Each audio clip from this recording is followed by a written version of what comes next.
Samantala, tanong po ng ilan nating mga kababayan, ano nga ba ang halaga ng nationwide simultaneous earthquake drill at bakit ito kailangang gawin?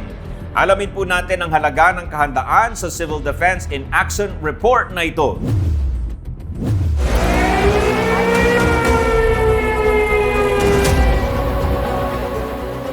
Apat na beses kada taon idinadaos ang programang Nationwide Simultaneous Earthquake Drill o NSED.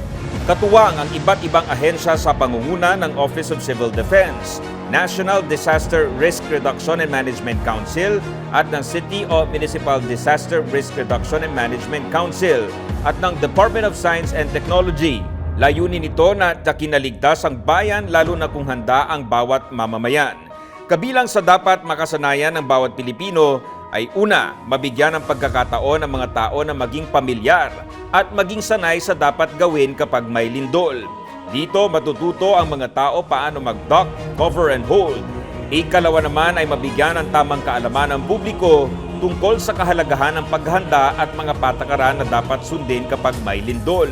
Tulad na lang ng mahahalagang impormasyon sa mga dapat gawin upang mapangalagaan ang sarili at ang kapaligiran natin sa panahon ng mga kalamidad.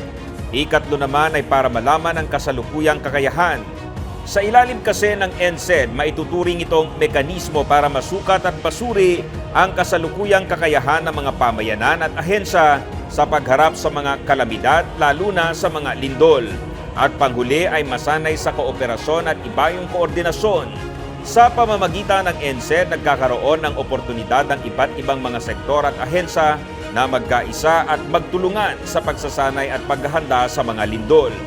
Ito ay nagpapalakas sa kooperasyon at ibayong koordinasyon sa pagitan ng mga kawani ng pamahalaan, mga institusyon at ang mga lokal na komunidad na nagbibigay daan sa mas epektibong pagresponde at pagtugon sa panahon ng mga sakuna.